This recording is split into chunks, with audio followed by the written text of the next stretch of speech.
Sophia had dropped Leo at the hotel. It wasn't just any hotel. It was a luxurious 5-star establishment where a single night could easily cost $5,000. Why did she spend so much money on Leo? Because he had been good to her. He helped her manage the company with remarkable efficiency, signing several huge deals that bolstered their success. Honestly, she was thinking of promoting him, but he needed to prove himself a bit more. As Sophia drove back home, the events of the evening played on a loop in her mind, each memory sharper and more painful than the last. Emily, sitting beside her, noticed the tension radiating off Sophia and finally broke the heavy silence. "Sophia, you look like you're about to explode. What happened back there?" Emily's concern was palpable. Sophia took a deep, shaky breath, her knuckles white as she gripped the steering wheel.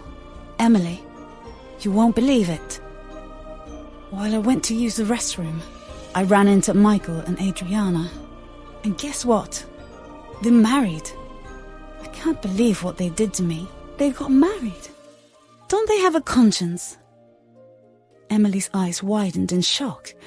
"No way! What did they say?" Sophia's voice trembled with a mix of fury and disbelief. "Trust me, they looked like they saw a ghost." At first, Michael was literally shaking as my name slipped through his lips. But Adriana... Oh, I knew she was shocked when she saw me, but Adriana didn't waste a second to cover it up. She started spewing venom, insulting my babies. She called them fatherless and worthless. She said I was a disgrace of a mother. Emily's face twisted with anger as she furrowed her eyebrows, positioning well to look at Sophia's face as she drove. "What? How dare she? That vile witch! I wish I had been there. I would have ripped her eyes off her ugly face. What did you do? I hope you made her eat her words." Sophia's eyes blazed as she recounted the confrontation. I looked at her. Emily really looked at her. Adriana was standing there, dressed in what she probably thought was a designer, but it was a knockoff. Everything about her screamed cheap. Her fake Prada bag, her imitation dress. It was pathetic. I couldn't believe I had ever let someone like that get under my skin. Emily leaned forward, her own anger building. And then what? I walked right up to her and slapped her across the face with my bag. She fell to the ground sobbing like a child whose candy had been stolen from her. The sound of the slap echoed through the restaurant. Then I grabbed her by the hair and made sure she understood. No one insults my children and gets away with it. I told her she looked as cheap as the trash she was carrying. Emily's voice shook with righteous fury. "Good for you, Sophia. Adriana had it coming. How dare she speak about your children like that? They don't know what's coming for them. They should get themselves ready, because you will make sure every single one of them pays dearly." Sophia felt a surge of gratitude for her friend's fierce loyalty. "Thanks, Emily. I needed to hear that. You know, after I confronted Adriana, I laid into Michael too. I looked him in the eyes, and I couldn't believe I had ever loved a monster like him.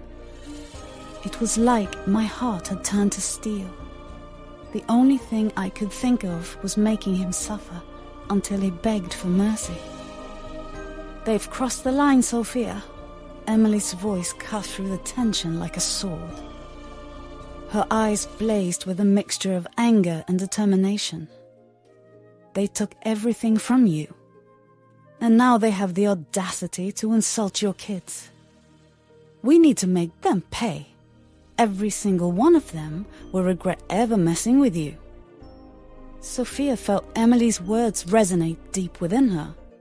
The raw fury that had simmered since the confrontation now ignited a burning inferno inside of her. She stared straight ahead, her grip on the steering wheel tightening with resolve. "You're right, Emily," Sophia replied, her voice steady but edged with fury. "They have no idea what they've unleashed. They will regret every single thing they've done to me and my children."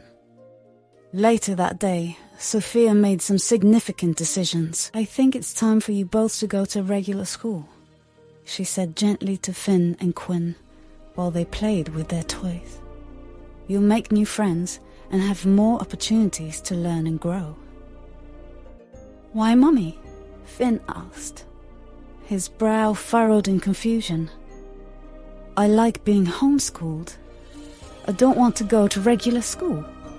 Quinn, on the other hand, couldn't contain her excitement.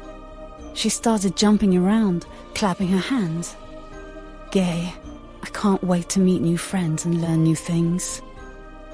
Finn, feeling a mix of confusion and frustration, impulsively pushed Quinn in her excitement. He was irritated by the way she was excited, and he wasn't. "Hey!" Quinn exclaimed, surprised and hurt as she fell to the ground. Sophia intervened quickly, her tone firm but loving as she picked her daughter up. "Finn, we never push others, especially not your sister or any child. It's important to express your feelings in words, not actions. Tell me how you feel, instead of putting your anger at your sister." Finn looked down, regretting his actions. "Sorry, Quinn," he muttered, feeling guilty, then burst into tears. Quinn forgave him with a nod, but her excitement had dimmed slightly. Sophia knelt beside Quinn to make sure she was okay and went to meet Finn, who was already crying his eyes out. Sophia knelt beside Finn, wrapping her arms around him. "I understand, sweetheart," she said softly, wiping away his tears. "But imagine all the adventures waiting for you. You'll have lots of friends to play with and learn alongside you. And who knows, you might discover new things you love." Finn sniffled, looking up at his mother with tearful eyes. "Will you come visit me at school, Mummy?" "Of course. I'll be there to cheer you on," Sophia reassured him, planting a kiss on his forehead. "We'll do this together, okay? I love you both so much with all of my heart," she retorted, snuggling her kids. Finn burst into laughter as she tickled him. Then she left them to play with their toys while she sorted out several things. Later that evening, Sophia dialed the number of one of the best schools in the area, her heart warmed by the newfound resolve in Finn's eyes. "Hello," she greeted him warmly. "I'm interested in enrolling my children." After a brief but hopeful conversation, she hung up with a smile. "They have openings starting next month," she announced to Finn and Quinn, who were not paying rapt attention because they were too busy with their toys. "You'll both be starting school soon." At the same time, she received the long-awaited call from the builders and decorators of her new house. They had completed their work. Time to move into their own apartment, and also the business she has with Key Venture Enterprise. Now, this is where it all starts. Be prepared.